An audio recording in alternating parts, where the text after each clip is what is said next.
Hello, I'm Richard Vobes, a Bold Explorer, out on another walk. This is another in the little mini-series of villages off the A25 in Surrey, and I am joined by the effervescent Marq English. Hello, Mark. Hello, Richard. How are you? Fizzing with enthusiasm. Oh, absolutely. As ever. Especially down this high street.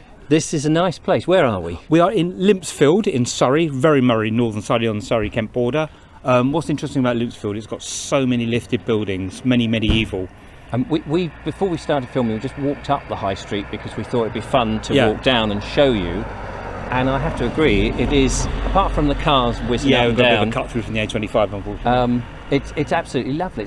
So we better get cracking, don't we? There's lots take them to church to see as well, yeah. Oh, lovely. Yeah. So we're going to cross over first of all, when the cars permit. And go. And down we go. And we'll try and read off some of the names of the houses because they're actually quite appropriate. Very much, yeah. This one is called Cottage. Linden. There's no linden tree here, but the next one is called Rowan Cottage, and we're just passing a rowan tree. So I think that may be how it got its name. Cottage. White Hart Cottage, built there, building of special interest. So this one here is called the White Hart Cottage, which gives you the impression it may have been an old pub, or an ale house back in the day. So this village has a connection with Battle Abbey. Yes, it was owned by the abbots of Battle Abbey up until the middle, sort of after the Middle Ages. Now, I mean, Battle Abbey is right down there in Hastings in East Sussex, and this is right up here in Surrey, and you might think that's a bit strange. Well, a lot of properties in the Surrey area were owned by Chertsey Abbey for many years, hundreds of years, but Northern Surrey may be a different division. Yes, but that happened a lot. An abbey would have lands in different parts of the country. Yes, that's right. And so sometimes the monks would have to take a trip quite some miles to get to collect rent and things. Yeah, absolutely. Right, let's crack on down here. The interesting thing, I think, is that they're all higgledy-piggledy from different time periods. That's what I think makes it even more fascinating. Yeah. It's not one particular. I mean, look at this style here. This is the middle court. Another building of historic interest.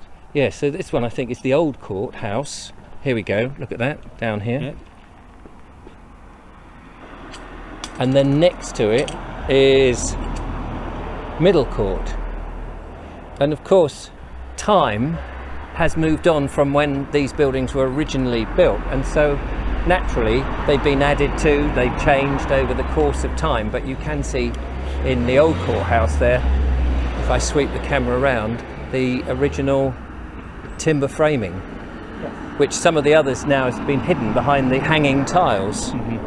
But here, look at this one. I love the stone. That's ironstone in this house here. I'm just going to go up their garden a little bit. That's ironstone, and I noticed that Surrey is full of ironstone. Must be really hard to get a Wi-Fi signal in there, or 3G or whatever, with all that iron ramped up the side of the house. About that, of course. Very good point. Yeah. I hope you're enjoying this video. Why not help me make more and become a patron? A small donation really makes all the difference and keeps me out and about producing these magnificent presentations. So go to boldexplorer.com and become a patron today. That is a hollyhock. And a hollyhock is a very old plant, country plant, that people used to grow in their gardens, just like this, and were advised to grow. Oh, right. I don't know for what purpose, other than that they look very lovely. But there we are. Very nice. Hollyhock.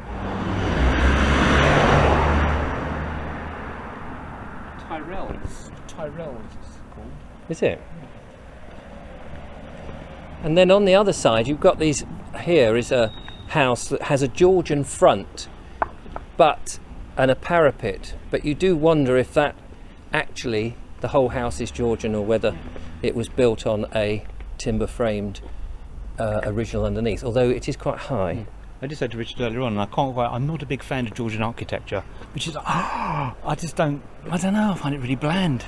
Even this, He doesn't like Georgian architecture. It's one of the most aesthetic architectures that you can have. I mean, bland. Yes, they are. I suppose they can look bland. It does depend how they're done. I nearly tripped over then. Right. The hollyhock season, I have to say, is pretty much over, and here is a sad example of a hollyhock. But another tiled house here, looking very lovely with its LED lights in the windows. Yeah. Yes. And the Limpsfield bookshop, it's a nice little bookshop. Oh, there. a bookshop there, the Limpsfield bookshop. Nothing seems to be open. No, it is weird. It's 4:30. but On a Monday. Yeah. On a Monday, and nothing is open. And as we come down here, I suppose we're getting closer to the heart of the village, aren't we? Yes. Oh, no, it's cross over in a second. Because here is, on my right, a pub called The Bull. That's The Bull. They've been open. Again, it's very much that Surrey, Sussex thing, half tiled and half brick. Yeah, there is a sort of recurring theme, isn't it, really? Now, across from me now is a very charming, I would say that's charming, a very charming cottage. Yes, very much. And that is Georgian. Damn it, I like it. Some Georgian stuff can look, I mean, some of it can perhaps look a bit bland, but that's got charm of its own. These plaques say building of historic interest. In my mind, that means you ought to be able to go in and actually have a look at the thing. Now that's Georgian, here's another Georgian, that's got a Georgian frontage. But this is what's really interesting about this. If you notice, it's timber framed, but when the Georges came to power, it became much more fashionable to make out that you had a Georgian house, but some people couldn't afford it. This person obviously couldn't afford to have the whole house rebuilt. So what they did is they put a frontage which was Georgian, but it belies the fact because you can see the exposed Tudor brickwork. What's a shame though, they've got the plaques on the wall saying of historic interest, there's no information about what the building was. There's a signage back there, but it doesn't really tell you any information, which is a bit unfortunate. Are these the oldest? These are the oldest parts of the village. These are really old. These are medieval. beautiful. What did you say? They were 6th century or something? No, these are probably 12th century. 12th century. 12th century cottages. Let's have a little look at those. Court Cottage.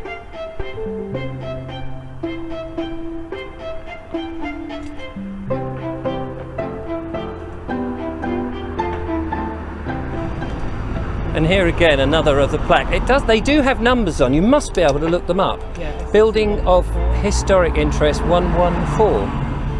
And again, it's got a mixture of ironstone and local sandstone, presumably. Got the hanging tiles. You've got the LED lights. It's gone through lots of modifications, but clearly this was a stone cottage back then in the 12th century. But look how uneven it is. I love the old look. Oh, absolutely. Let me swing the camera around. See how uneven that is. But pretty sturdy stuff though. It's not going to fall over. No.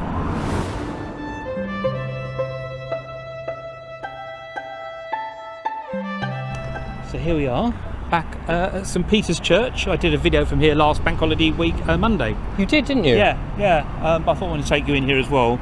I really wanted to show you here, so hopefully it might still be open. We can go inside. 12th century church with Victorian modifications. So this church, St Peter's. St Peter's. Well, would have been around when those cottages that we've just come from were around. Yeah. It's much closer. Yeah. You know, we're talking about the one at Godstone, which you can't work out. If you haven't seen the Godstone film, the proximity of the church and the town and the village was almost half a mile. Yeah. So it was a good old trek. Where we're here, of course, this is again slightly raised where it's positioned, because often churches are on slightly raised places, and the you know what I've been trying to say. The cottages are just up there. And also, if they're on raised hills and that also indicates there probably was a settlement before the church was built. Yes, it's a very ancient site. It's a very ancient church. Yeah. I'll let you go in to see if it's open. Yay! It's open.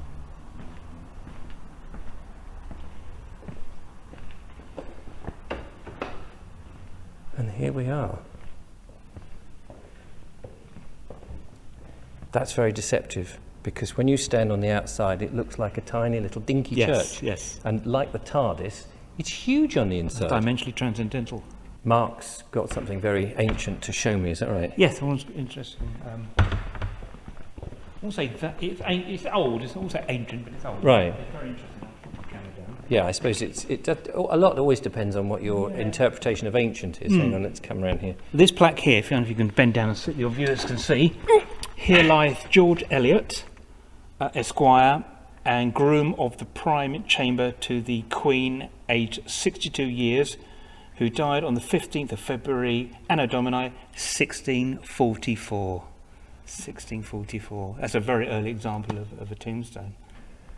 Another interesting village. Yes. That if we had more time, it would be nice to find out all the information about those houses, of course. And again, it's a whistle-stop look at these villages. So I hope you sort of basically get an idea of the area. It'd be worth coming back doing some pucker research. But Mark, thank you so much. You're very welcome. Really enjoyed it. I hope you have as well. Don't forget to follow, like, and subscribe, and all the usual. And I'll be out and about with Mark sometime soon on another investigation. But meanwhile, from St. Peter's Church. St. Peter's Church. Take care and bye for now. Cheers. Take care. Bye-bye.